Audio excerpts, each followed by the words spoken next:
Frédéric Hainaut et Laurent Navez. Bon, Sylvie Fontaine, ça je crois que vous savez. J'ai tendance à dire le jardinier du jardin, parce que quelquefois la jardinière, on pourrait me croquer, on pourrait me prendre pour un pot de terre. Donc finalement, quand je parle du jardinier, c'est bien moi.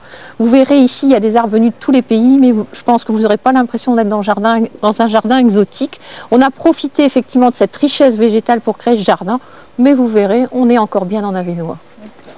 On y va ?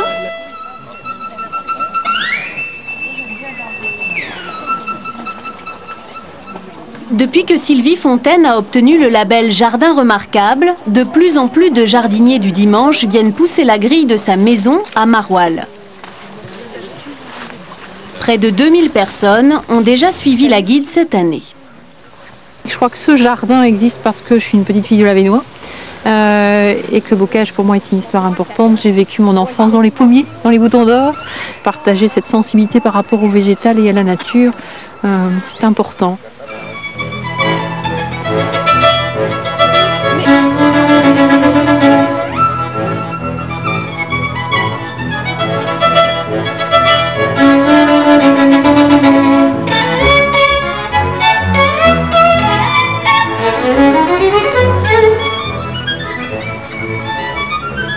Si je vous parle de l'arbre à carottes, vous êtes sûr que personne ne l'a massacré? Quand même, pour ceux qui l'ont massacré, j'ai tendance à vous dire, venez le caresser, parce que quand même, il mérite bien ça. C'est quelqu'un de très doux à caresser. Par rapport à non, c'est très doux par rapport à notre ami. La tige. Tous les sens en éveil, on touche, on renifle. La rue, avec ses petites feuilles odorantes, réserve quelques surprises. Oui aussi, oui. Alors, il y a vraiment des gens qui pensent que ça sent mauvais quand même. Hein. Il faut écraser et donc l'odeur est exaltée. On exalte une odeur. Difficile à trouver. De groseille sauvage. Groseille sauvage. Cachou. Cachou. Je m'amuse beaucoup avec ça. Selon les jours, on peut entendre tout et n'importe quoi. Donc effectivement, il n'y a pas de réponse à cette histoire, c'est prendre conscience qu'on a tous des sens différents et une manière d'appréhender les choses différentes et il faut faire avec, quoi. Alors, c'est quand même dans ce jardin, on apprend aussi à regarder d'un autre œil les ennemis du jardinier. Soyons sérieux, chassons la taupe. Et on raconte effectivement, ceux qui savent chasser les taupes, qu'avec les pièges, là, c'est radical, c'est la mort immédiate, ces petites bêtes ne souffrent pas. Et elles sont mignonnes, ces petites bêtes. Moi, je peux vous dire que les pièges à taupes, on les récupère 1 mètre plus loin. Donc bonjour la souffrance. Je vous invite à lire Gilles Clément sur la taupe. Vous verrez, on est en train de partager les mêmes histoires. Il trouve que c'est un bon petit laboureur et qu'elle fait partie des paysagistes sérieux. À méditer, c'est quand même quelqu'un de sérieux. Son jardin est comme elle, très nature. Ici, pas de produits chimiques, la dame supporte quelques mauvaises herbes. Ces arbres s'épanouissent, elle ne les taille pas, ou très peu. Écoutez-la parler d'un érable et vous aurez l'impression d'être en face d'une personne.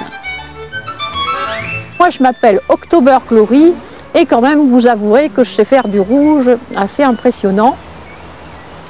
Les conifères, faudrait peut-être pas les oublier, c'est des gens bien. Je voulais vous montrer son port cascade et comment un conifère, c'est quand même effectivement avoir une certaine silhouette et une certaine personnalité.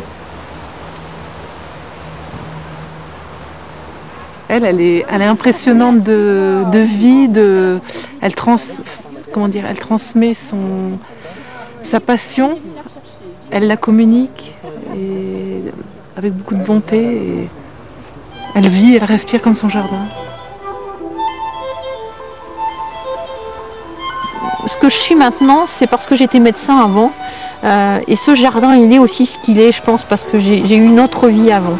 J'ai souvent tendance à dire que ce jardin est un petit peu une leçon de vie. Il faut aussi tolérer tout ce qui n'est pas toujours tout droit, tout standard. C'est un jardin d'ouverture, de tolérance et je crois que le métier de médecin, il ouvre aussi vers des histoires comme ça. J'aime les gens en fait, globalement. Je crois que j'aime les hommes.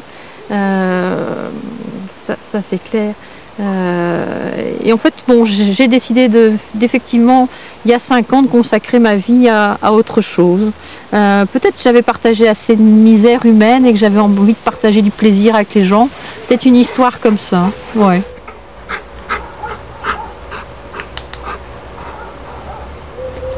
Médecin de campagne à 25 ans, jardinier à 40, de l'un à l'autre, beaucoup de travail. Contrairement aux apparences, ce jardin est récent. Il y a 12 ans, ce n'était qu'une immense pâture d'1 hectare. Avec son mari, qui lui est toujours médecin, elle va planter plus de 800 variétés d'arbres, d'arbustes et de plantes. J'ai fait des plans au départ, j'ai donné une allure d'ensemble à ce jardin.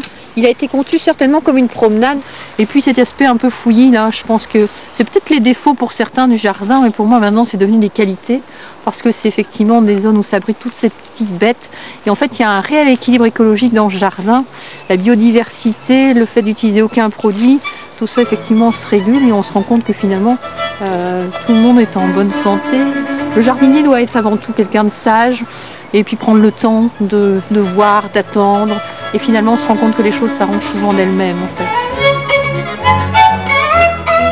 Les anémones du Japon vont encore fleurir une semaine ou deux. Les graminées auront tout l'hiver pour jouer avec la lumière. Des petits riens, mais pas tant que ça. Parmi les 224 jardins remarquables de France, il y a le parc du Château de Versailles et désormais le jardin de Sylvie Fontaine à Maroilles. Ce fut l'un des